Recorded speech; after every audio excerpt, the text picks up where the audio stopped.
Hi, it's Jessica DeMassa with WTF Health. I'm here at the HISA studio at HIC 2019, and joining me right now I have Kerryn Butler-Henderson.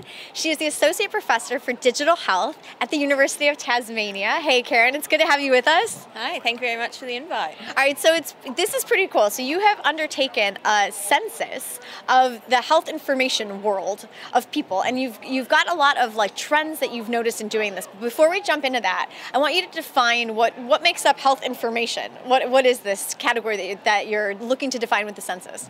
So we use the definition developed by Health Workforce Australia. So the health information workforce consists of health informaticians, but also health information managers, clinical coders, data analysts, costing analysts, and health librarians.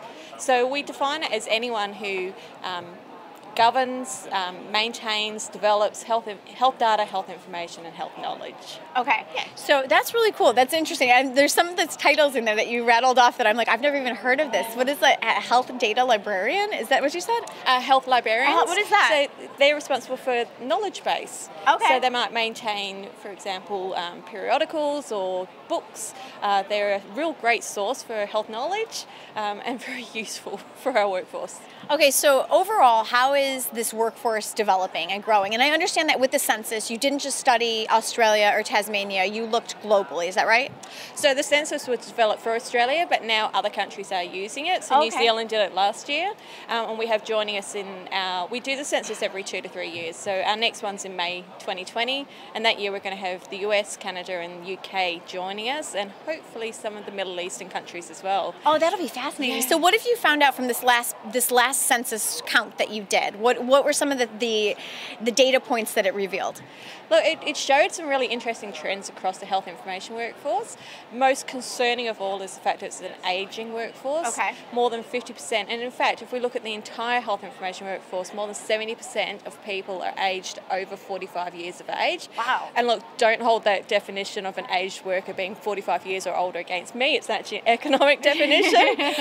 But it is how we're able to measure the age of the workforce. But then when we look specifically at the health informatics subgroup within the workforce, Sure. they were a much younger group, and only approximately 50% of people were aged over 45 years of age. Okay. And so what do you think is, do you think that health informatics subset is going to, like, I guess, dominate in terms of where younger generations are going in terms of their jobs that they're seeking? Or what do you think it is that is more attractive in that health informatics side to the younger folks that are entering the workforce just now? I think it's just because of all the expansion we're seeing, the disruption being the key word we're seeing within digital health, it's creating career opportunities. And I think a lot of people are moving into health and seeing the problems that we have, and Sure. they want to be involved and they want to be part of that process and part of that future. So if we look at the other areas that I mentioned within the workforce, they've got very long history. So health information management right now is celebrating its 70th year for its professional association here in Australia. Whereas health informatics, it's been around for a while, but it's not got that, yes. But what we're seeing is they're needing that career, that professional is growing much more rapidly than we did in the other areas. Okay, cool. I was going to ask. Yeah, and that also leads us to start thinking about sustainability of these professional groups, where health informatics is definitely going to be a professional we're going to need the profession going into the future, whereas other areas such as health information management and health librarianship are really having to have a look at what services they're offering and how they can transform to be able to be sustainable into the future.